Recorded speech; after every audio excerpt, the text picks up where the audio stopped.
would you all stand with me? I thought today that as we entered together in our gathering, we could all read together from the Psalm this morning. Hello.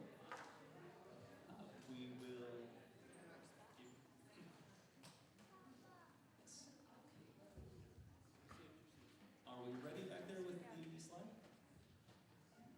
Psalm 67 should be up there. Or not. Okay.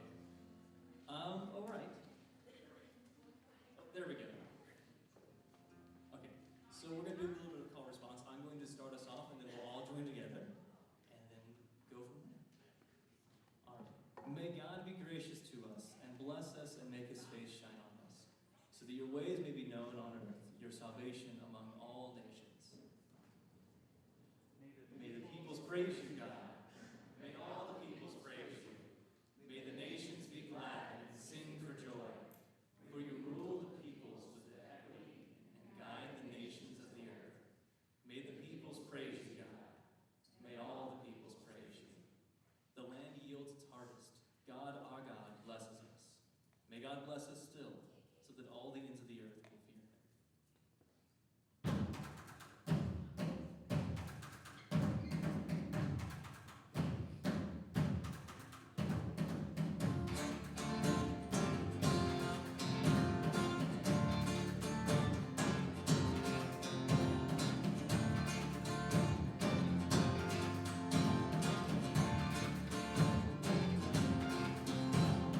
For the beauty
with shout of acclamation, and heal this world.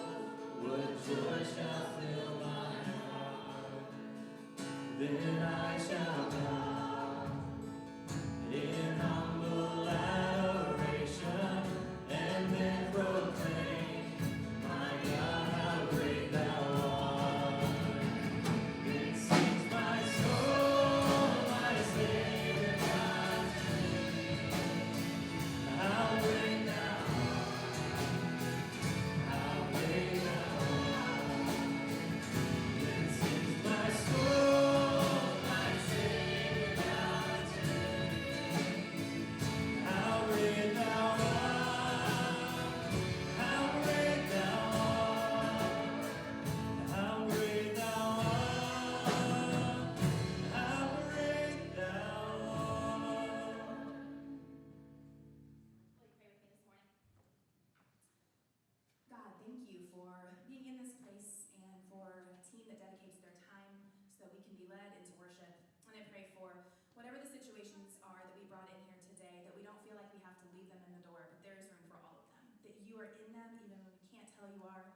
And one of the ways we can experience that is by the people who gather here today. So help us to speak life to one another, encouragement, and to just be the church you've asked us to be. Thank you for this quirky little community, and I pray that the rest of the service honors you. In Christ's name, amen. Good morning, Imago. Let's take a few minutes, get to know one another, and take your kiddos to class.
Welcome. If it's your first time here, sometimes we forget to remind people of just regular things, but there are cards in the pews in front of you. If you are interested, there's absolutely no pressure, but if you'd like us to know who you are or to get on an email list just so you can see what we're doing, keep up with events and things like that, you can put your information on there and just drop it into those boxes in the back. Those are our offering boxes.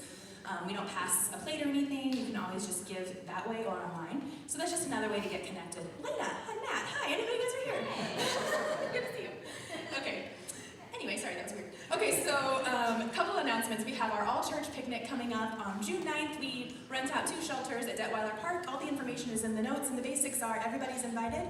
Feel free to bring a side or a veggie or something to share, and we provide all of the main dish and grill out. It's a really good time. Hopefully it won't pour on us like last year. So we'll see. And then I also want to mention that today is our last day for our Genesis classes. We go on summer break next week. So that means that there won't be any kids' Sunday school after service, and there won't be a 4 to K class during the summer, but the kids who are in that class normally can still go to the preschool class where you usually pick them up. So they still have somewhere to be during service. But along with that, I wanted to give a little reminder for those of you who have kids home over the summer. If you're looking to keep up with reading, Beth Kreider is really, she's the regional superintendent here, and she goes to our church, and she asked us to promote summer reading. So you can go to your local library, and you can sign up there and do a reading log and get prizes, things like that. It's just to avoid the summer slump, keep your kids going. So all those reminders, I can't believe it's already summer break. So anyway, that's where we're at. Brian's going to give us a kind of an announcement about what's going on out in the foyer. That sounded very ominous. There's something dangerous going on. For this whole series on arts and spirituality, the whole theme has been connecting with God through creativity, different ways to do that. So for some of the things, if you've been wondering, why is someone talking about baking up front, or why is Ashby signing with the text, it's just to really emphasize that there are lots of ways for us to express our creativity, and that God can be found in all those different ways. So another way that you can do that is with words. And so, and obviously that comes from writing, all kinds of writing, but writing poetry is one form of that. So we're going to have a collective chance for you to engage in some poetry. So there is a poem by George L. Lyon called Where I'm From. It's a favorite of teachers because it's the kind of thing that students can do very easily. So basically you kind of start with a list, and you list lots of things that you remember from your childhood, and then that turns into a poem that kind of tells about you. So I'm going to read her original poem here in just a second, but what we're doing as a church family is out in the foyer there are a couple large boards that have like chalkboard paint printed on them, and they have the words I'm from and then a blank. And it's a place for you to fill in whatever words you want on that. So already some people have started, so there's already some interesting words on there to begin with. But it's just things that kind of resonate with you as you think about your past and your growing up. Oftentimes, God shows up in those stories and those remembrances. And so it's true in George L. Lyon's poem, but it's also true in the things that we think about as well. So I'm just going to read that poem and just know that's what those are for out there. And they'll be up for a couple weeks, so you're welcome to join in with that at any point. But yeah, just take a look and see what other people wrote, and then really encourage you to add a few of your own words to that as well. So here is her poem, George L. Lyon, Where I'm From. I am from clothespins, from Clorox and carbon tetrachloride. I am from the dirt under the back porch. Black, glistening, it tasted like beets. I am from the forsythia bush and the Dutch elm, whose long-gone limbs I remember as if they were my own. I am from fudge and eyeglasses, from Imogene and Alifair. I am from the know-it-alls and the pass-it-ons. I am from perk up, pipe down. I am from he restoreth my soul and a cotton ball lamb, and 10 verses I can say all by myself. I'm from Artemis and Billy's branch, fried corn and strong coffee. From the finger my grandfather lost to the auger, from the eye that my father shut to keep his sight. Under my bed was a dress box spilling old pictures, a sift of lost faces to drift beneath my dreams. And from those moments, snapped before I budded, leaf fall from the family tree. There's a copy of her poem out next to the boards if you want to look at that again. Again, it's something that a lot of schools have glommed onto, but it's something I think that we can all embrace and try it out. You don't have to be a writer to do this, but it is a really good act of self-reflection and kind of think about your roots, and you'll see God echoing through those, but also the people around you, the people in your family, the people in your community, the people here at Imago as well. So just encourage you to take a moment and take a look at that. And if you have any more questions, I would love to talk to you more about it, because it's really something I feel very strongly about. And we're going to continue now with the scripture reading.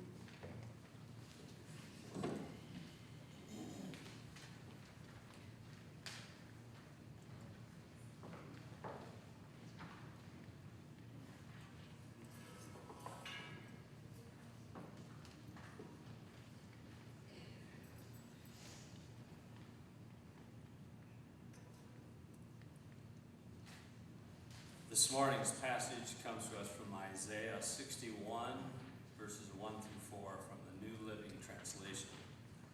The Spirit of the Sovereign Lord is upon me, for the Lord has anointed me to bring good news to the poor.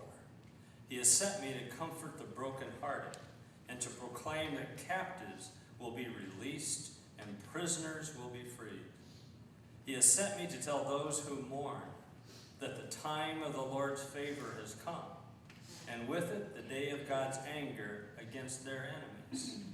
To all who mourn in Israel, he will give a crown of beauty for ashes, a joyous blessing instead of mourning, festive praise instead of despair.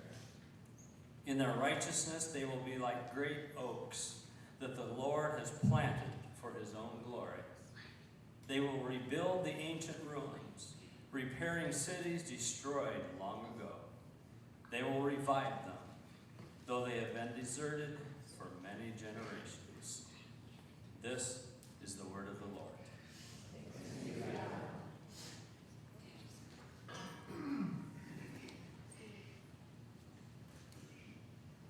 Good morning, Imago. My name is Mandy, and just before we get started, Jessica over here is going to be working like we've had going on. She is, for those of you who were in the Sunday school class last week or were here at Easter, Josh had us write down names of people who have been considered unclean in the past, who were unwelcome in the church, and we had those pinned here. Last week during the Sunday school class, as part of the series section on delighting, we had anybody who was there kind of go through the process of altering those cards with watercolors and pens and markers, just to make something beautiful out of them. So today's part of this series is making something new out of something old, transforming.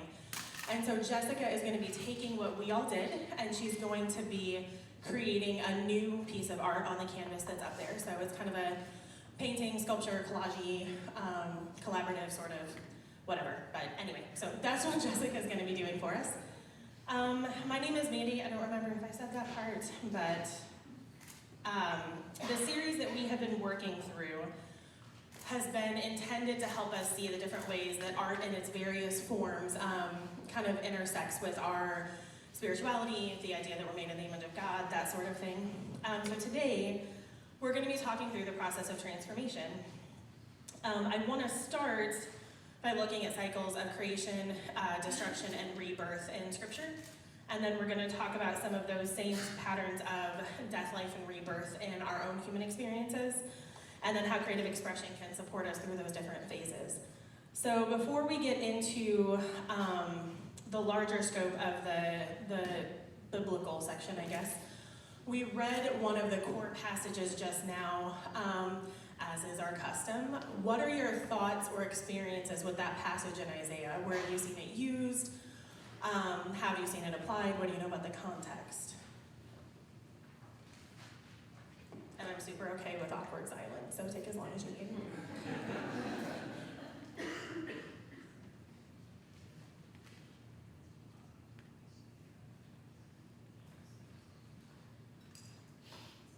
Yes, Vicki Brown, thank you. This is what Jesus quotes when he reads. This is the scroll that's handed to him in the temple, and he claims that this is like it's fulfilled in their hearing, which is amazing. But also, I love that he stops right before it talks about vengeance of God. I think that's significant. Because this passage goes on to say some pretty gnarly things, so he stops. And that's probably the main thing that I would remember about this specific passage. So she stole part of my sermon, brought up the first time Jesus publicly speaks, he actually reads this passage in a synagogue meeting and says that he is here as the fulfillment of the passage. But he, like I tried to, stops before Isaiah 61 starts talking about vengeance against enemies and like tearing people down. Jesus doesn't include those parts. He only reads the section that we just did about restoring and rebuilding. Yes? I remember reading this passage at some point, and it helped me recenter my image of God. Because I think I was in a church setting that was maybe more narrow in what Jesus' mission was, and this felt really grounded and more balanced. So you had been in a church that had a very narrow understanding of Jesus' mission, and this passage helped you to expand that to something more grounded. Specifically the section in Luke 4. Yes? As I heard this today, I very much thought this is what we need now. In what way?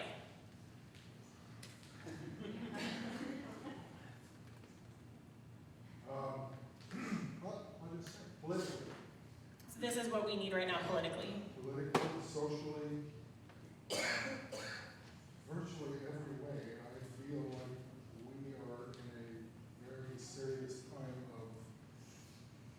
of having what we have known be deconstructed before our eyes. Okay, so as a society, we're seeing what we've come to kind of being deconstructed, and we need to return back to this sort of, we need to rebuild in this. Okay, good.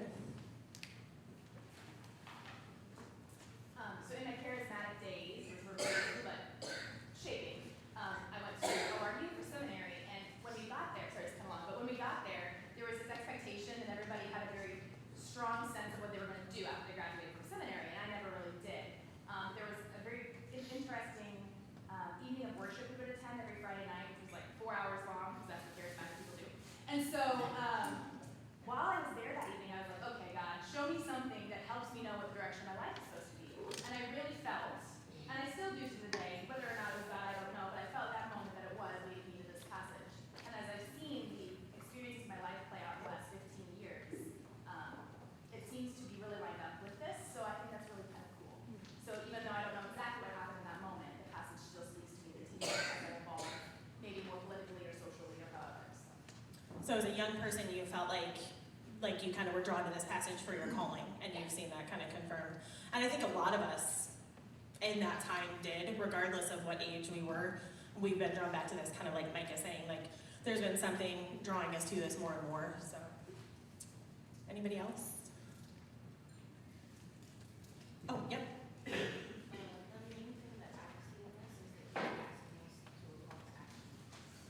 The main thing you see is a call to action. Okay. We need to do something. This is telling us we need to do something. Right. This kind of strikes me as one of those mirror passages. There's so many things in it, and I've heard it taught in many different ways.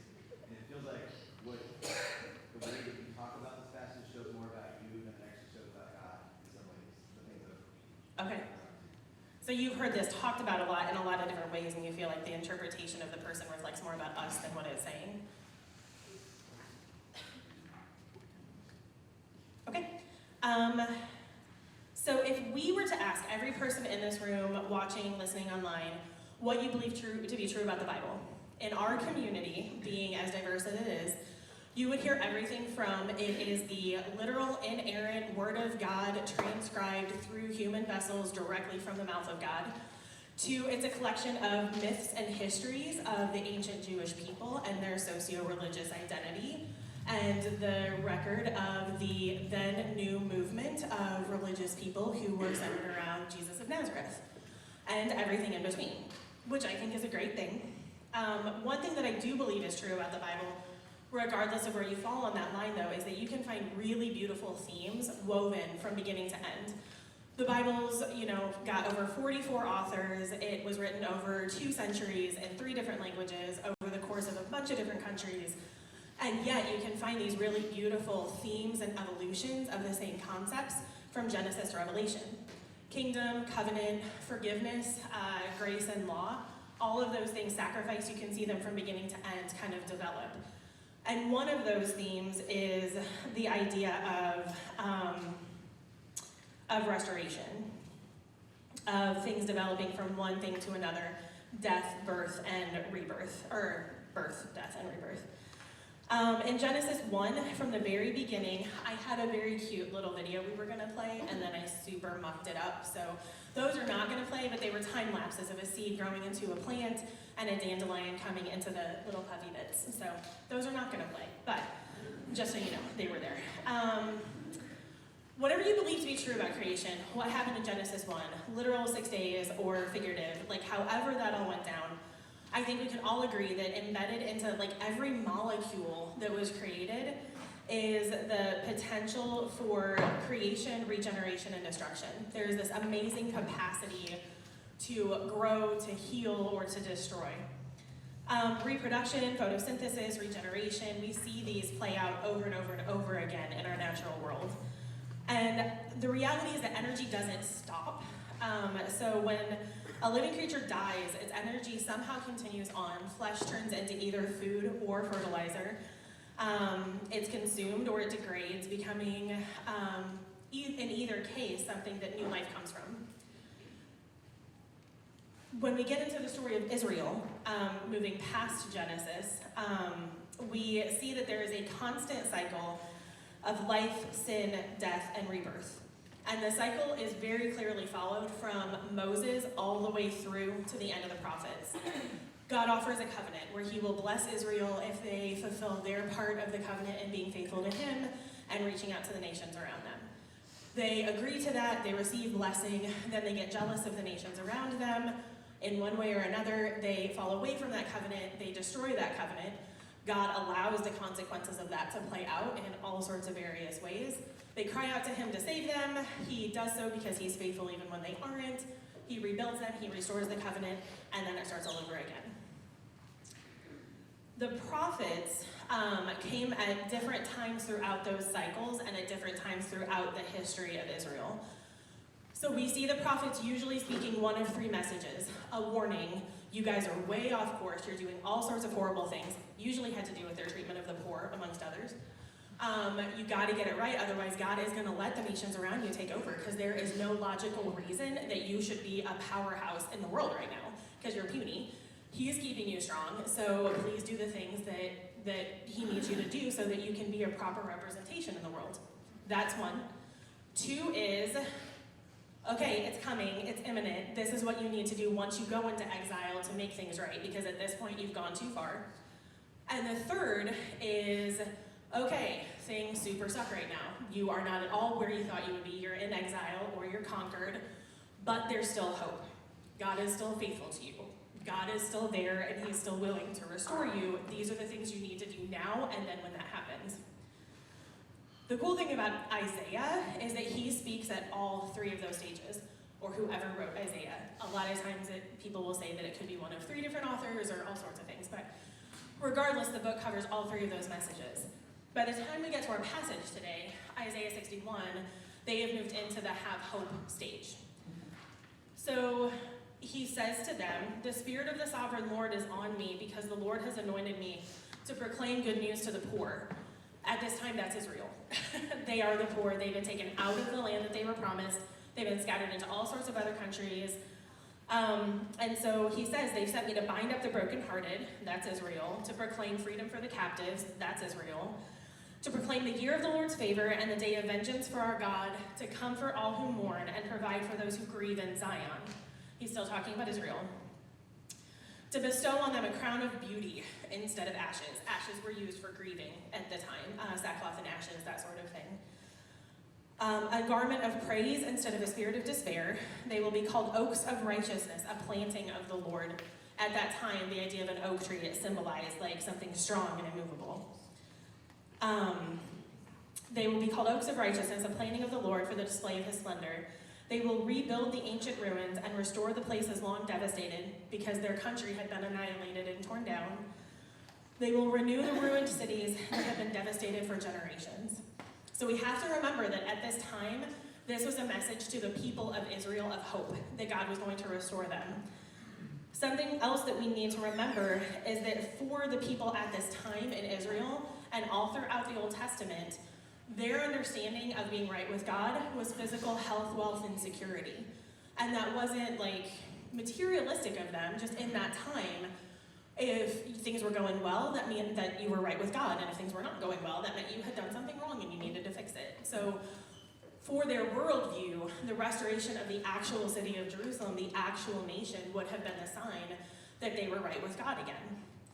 So then you fast forward to Jesus' time, and they kind of have stuff back, but not really. And a lot of their people are still out there, and things are not at all where they're supposed to be, and they're under Rome's thumb. So they still are looking for this ultimate fulfillment, right? Because they're mostly poor, they're mostly oppressed and they don't have any freedoms. So then Jesus comes in, like Vicky's spoiler said, that they are looking for this restoration. Jesus comes, his very first public speech is this scroll telling the people he has come to fulfill it, and it says that he closed the scroll and sat down. Like, that's all I have to say about that. He didn't expound on it, he read it and sat down. It didn't look like they saw it, right? But then the rest of the New Testament letters are littered with ways for us to understand this. From explanations of Jesus' physical resurrection and the resurrection of our bodies, symbols like we're gaining the mind of Christ, we're new creations, we're being transformed by the renewing of our minds. Paul says that we see things now like we're looking in a fogged mirror, but that there will come a time when we see ourselves and everything else clearly. And then we come to Revelation, the last book of the Bible, not as scary as it seems. And the last 2 chapters tell us that there is going to come a time when God has made all things new, that there will be a new heaven and a new earth, gates that never close and a light that never dims, and that every tear will be wiped from every eye. Beautiful, right? We see a lot of death around us. It's going to take serious renewal, serious rebirth for those things to happen. If we can go to slide 5. I just saw this on Facebook recently and thought that it illustrated this well. And even in this, I believe we resonate with images and languages like this that reflect on the cycles of nature, or we look at these ideas in scripture, and I think the reason they're powerful to us is because they're so prevalent in and around us, so deeply experienced and so true for, I want to say every single one of us could relate on some level. What we see in the natural world, we also experience emotionally, spiritually, in our relationships with our children and our parents and our spouses, and even with ourselves. I think we all can look at least one time in our lives and say, I had to die to who I was to become who I needed to be. And maybe you fought that death tooth and nail, or maybe it happened against your will even, but you had to experience a death in some way to be able to come to something new. Richard Rohr is a Catholic priest who I absolutely adore. And he recently was writing on resurrection, and I felt like this quote hit very well on kind of this part of this idea. He says, so many academic disciplines are coming together, each in their own way, to say that there is a constant movement of loss and renewal at work in this world at every level. It seems to be the pattern of all growth and evolution. To be alive means to surrender to this inevitable flow. It's the same pattern in every atom, in every human relationship, and in every galaxy. Indigenous peoples, Hindu gurus, Buddha, Moses, Mohammed, and Jesus all saw it clearly in human history and named it as a kind of necessary dying. So, Bible study aside, this leads to the question, what does this have to do with the sermon series? What does this have to do with the idea of arts and spirituality? If you can go to slide 7. I became a Christian when I was 15. I came out of some interesting circumstances, and because of my environment and some of the other aspects of the way I was raised, I came into the Christian faith feeling that I was very broken, very unworthy, very unlovable. I had about the worst self-esteem you could imagine, and I was absolutely filled with shame. So I was very lucky to become a Christian into an environment that believed very strongly in things like forgiveness for your own sake, forgiving other people to release yourself, in how much God loves us, and how all-consuming God's grace is. So whatever other faults there were, those things led me into healing way sooner than I would have experienced without that community of people. And so I had very deep in my core this idea that God could do something with me even if I was absolutely as worthless as I seemed. And I remember, because it was also a very charismatic church, so we would have prayer services for like 2 or 3 hours at a time, and I would sit in the front and just cry on the steps, because that's what I did. I still cry all the time, not on the steps, but try to do it a little less publicly now. But I remember having this vision of myself as just this shattered piece of pottery, and God was slowly putting me back together. And then a candle was dropped in the middle of the pottery, and light started to come out from the cracks. And that became very foundational for me, this idea that the only way the light of God could actually shine out of me was if I was honest about where those cracks were. And so I've tried to be that way ever since I was 15, tried to be very honest about those broken places, because I've realized that they are how other people will see God through us. Not only through, like the horrible things, but just the places where we're not perfect, right?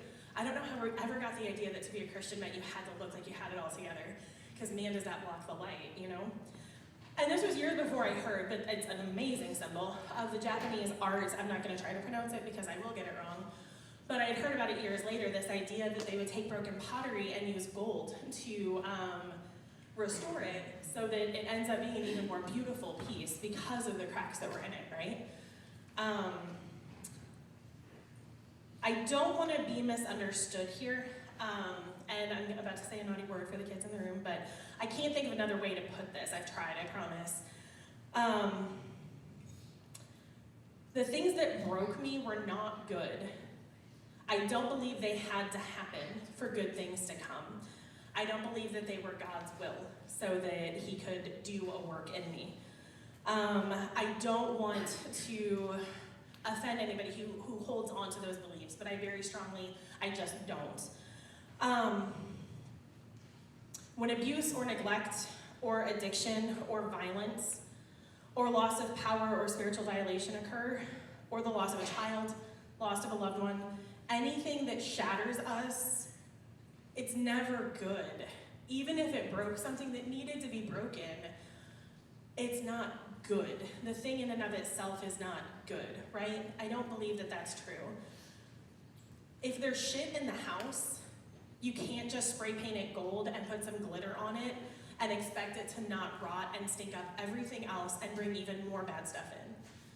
But if you take it outside, you let it go through a process, it can become fertilizer that you mix into the garden, and nourishing, life-giving things can come out of it. Does that make sense? I believe that distinction is super necessary because I think that there's been some spiritual abuse that's happened in an attempt to help people work through the shit in their lives, to say, oh, but God had a plan. There might be a plan, that didn't have to be part of it. God doesn't require violence and suffering to do his will, right? I just don't think that's true. So if you've struggled with that, he's not a bully. Like, God is not a bully. He does not need bad things to make good things happen. With that being said, in late 2015 and early 2016, I went through a series of shattering blows. The final dying breaths of a completely deconstructed theology. Loss of a job that came as a total surprise and through no fault of my own. Loss of my home, which was connected to that job, and had been the first real home I had had as an adult. And for a time, a connection to my church and my own spiritual connection. Everything I thought I had to offer, every way I knew to contribute, was gone. The places I held in the world, the routines I had, even the physical spaces that were home to me were all gone. What I was left with was an odd combination of things, a weird certainty that Jesus is the incarnation, just can't shake that one. A work ethic that had been forged into me by my family, so I could not just sit and wallow.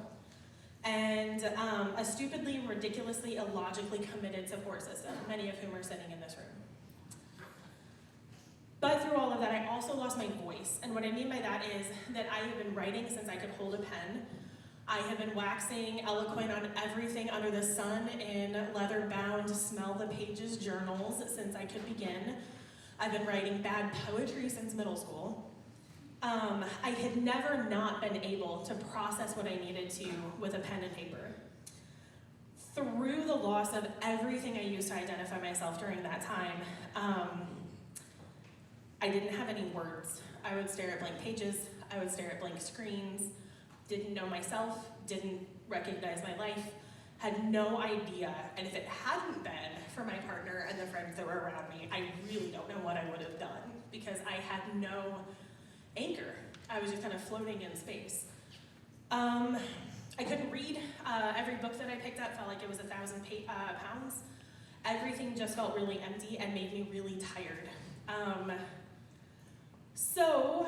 If you want to go to slide 9, I started using adult coloring books. I've always been surrounded by amazing artists and musicians. I felt like I had an artistic bone in my body, but I didn't have anything left. Somebody had bought me some of these books. I'm a night owl by nature, so I would get up at 1 or 2, look for jobs for 6 hours diligently, and then float for the rest of the day until darkness hit, and I would play weird instrumental music and start coloring. And thanks to Pinterest, I figured out a little bit about color palettes and warm and cool colors, and I literally started using color to channel whatever was going on inside of me. So when I was really raging angry, I would grab fiery colors, and then I'd throw in like a hint of cool just to remind myself to calm that stuff down after a while. If I was depressed, I would use a lot of blues and grays, but I would throw in a pop of purple because that's a hopeful color to me. Literally all I could do at the time to figure out what was going on inside of me. And then if you want to go to slide 10, eventually, because I'm a nerd, as I got into this, I wanted to learn more about it, so I went to YouTube, and I started finding all of these adult coloring videos, like 2-hour-long coloring videos. I don't have time for that, but these people are committed. And so I did start learning some things. Eventually started getting interested in acrylics through the Art Sherpa. She's amazing. She basically does those like wine and paint tutorials, but you can do it at home and like pause, which was great for me. So Angela, my partner, had bought me a beginner's acrylic set because unemployed. So she was like, do something with yourself. You are like constantly talking about how unproductive you are, get busy with something. So she bought me these acrylics and I started. And I decided, okay, well, I'm not doing any of the things I've ever thought I was good at. I don't have access to any of them, so screw it. I'm gonna do something that I super suck at, that I know I'm gonna suck at. And I'm gonna try to focus on the process. I'm not a process person, so I was like, I'm just, regardless of how much I hate what it looks like at the end, I'm just gonna give myself to the process. And so I started doing that. I started focusing on the color, I started focusing on the physical movement, on the physical act of blending things, and just trying to give myself over to it. And what I realized was something therapeutic was happening. Like seeing the color emerge, seeing something come out of it, actually getting a little bit better at it, like which I had, because I don't do things I'm gonna suck at ever, because I don't like to fail. And I have a lot of self-doubt anyway, so I don't do things I'm gonna be bad at. So this was a big step for me. And then I actually learned that practicing can make you better at things. This was new at 39 years old. I didn't know that that could actually happen. And so that's what I started doing. I started doing these acrylic paintings and realized that I could get something out of that process, and it did start getting something moving inside of me. So the next step for me then was mixed media. I started doing mixed media because the thing doesn't have to look like a thing, and so it started to bypass some of the perfectionism that was still in me. I still want to practice acrylics, but art or mixed media became the place where I could actually like have some ownership over what I was doing. And so I started playing with textures and layers and things like that. Until eventually, I had found this canvas board from the first time I had tried acrylics when I was like 19 and realized, oh, I'm super bad at this. And I kept it for some reason, self-punishment or whatever, reminder never to do that again. But I found it in an old box of paints. And so I was like, I'm gonna see what I can do with this. And I just started trashing it. And the more I did to it, the more I liked it. And it ended up becoming one of my favorite early pieces. A lot of other people said how much they liked it. And what I realized through that was, it was also the first piece that actually looked like my voice sounded. Like it was part of my story, right? Like it was something that like said something that I wanted to say, that I didn't know how to say. It wasn't just me following a tutorial. It actually had like real meaning for me. So that's a little bit about my history with the whole like art thing. So I want to ask a question. I'm going to start with a story. So I was involved with Cornerstone, a Christian music festival, for like 15 years. It was an unbelievably magical place, but it no longer exists, much to my chagrin. But while I was there, one of the amazing things about Cornerstone is because it's a festival, you get to meet your favorite bands a lot of the time. And so there was a band out there that described themselves as aggressive acoustic folk with Afro-Celtic and tribal undertones. And they were all of those things. They were called Madison Green.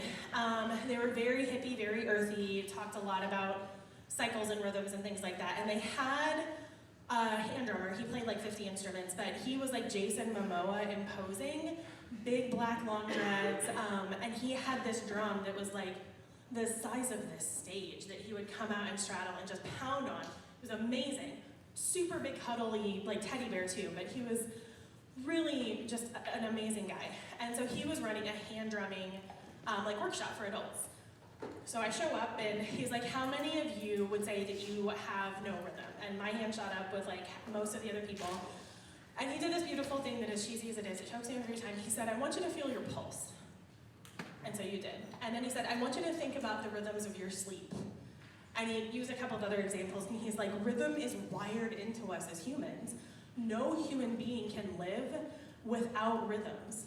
It might be cut off, you might not know how to access it, but it's there. It's part of who you are. So I'm gonna ask a similar question, and I want you to raise your hands. How many of you would say you are not creative? Okay, so most of you got this figured out, but there are a handful of you out there. I would say that people smarter than me for centuries have debated the idea of what is art. You know, what defines art, what constitutes art, what makes somebody an artist. I'm not really here to get into that question, but what I can say is that you might not think of yourself as an artist, but it is wired into your DNA to be creative. Now, that creativity could look like more like Excel spreadsheets or engine parts or a research project than it looks like doing something with clay or paint or dance or spoken word. It could have more to do with solving problems with people or conflict resolution or, you know, thrashing around your living room to dark metal or whatever. It doesn't have to look like artistic ability if that cuts you off from being able to access this reality in yourself. But I do believe that we are all wired to be creative. I don't think that there's any way around that. So, the places in you that are shattered or wounding, the places that are festering, even if you're in the summer of your life where nothing's growing but nothing's dying and you're just enjoying the present, if there are places in you that you are stuffing with food or beer or Netflix, if there are calloused places that are over places of hurt that you just haven't dealt with because you can't forgive or ask forgiveness, these are places to invite the creative process in, whatever that looks like for you. It could involve paint or a hand drum. It could involve a garden or the camera on your phone. It could involve, again, a research project or a spreadsheet. Just find a trickle and see if you can help it grow. I promise that you will be surprised at the bulb it can release, even if you're not looking at the final product, even if you're just giving yourself over to a process. So if you can go to the last slide. We want to invite you to create today during the Sunday school class an art journal page of your own. And it's important to me because I want you to recognize that there are so many different ways you can approach this regardless of your comfort level. So we have markers or we have pens and such if you want to draw. We also have stamps and ink if you are just too intimidated. We're using watercolor because it's naturally messy and blossomy, and so it's harder to be hard on yourself. You can literally just splash some on there. We're doing book pages in part because it's altering something, making something new, but also because if you're more comfortable with words, you can do a blackout poem or something along those lines. So I really would encourage you, even if you weren't planning on staying, to just consider if you have 45 minutes. We'll walk you through some of the techniques, and then we're really just going to give you the opportunity to create a little bit. And nobody has to see it, and nobody's going to laugh at you, but just to see what that particular type of expression feels like for you. So I have no idea how long that took or where we are with time, but it is time for the worship team to come on back up if they are ready. And I'm terrible at ending, so that's all I have. Thank you for your time.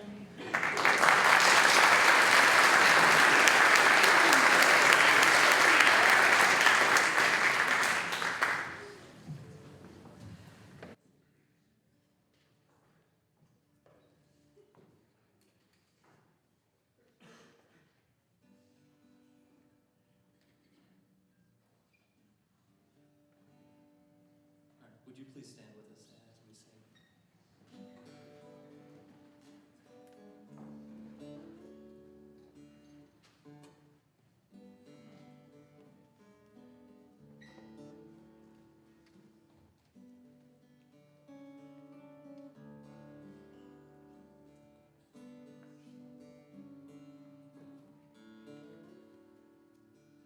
All this pain, I wonder if I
song that we were thinking about doing here at the very end. It's a new one. It's brand new for all of us. But I want to go through and teach you the chorus a little bit before we actually sing it, so you're a little more familiar with it instead of just diving right in. But it is very much it is about making all things new, not only just for all of us, but through Christ. So please join me. The words should be up here on the screen. If you don't feel comfortable singing along, understand that, but let's try and go through it. The chorus goes like this. Rise up, oh you sleeper, awake. The light of the dawn is upon you. And rise up, oh you sleeper, awake. He makes all things new. Would you join me in singing that? Rise up, oh you sleeper, awake. The light of the dawn is upon you. Rise up, oh you sleeper, awake. He makes all things new. All things new. These words from Revelation 21. Then I saw a new heaven and a new earth, for the old heaven and the old earth had disappeared, and the sea was also gone. And I saw the holy city, the new Jerusalem, coming down from God out of heaven like a bride beautifully dressed for her husband. I heard a loud shout from the throne saying, "Look, God's home is now among his people. He will live with them, and they will be his people. God himself will be with them. He will wipe every tear from their eyes, and there will be no more death or sorrow or crying or pain. All these things are gone forever." And the one sitting on the throne said, "Look, I am making everything new."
This is from Morgan Harper Nichols, who's a poet, she's on Instagram, and she's an artist, and I'm just using hers today.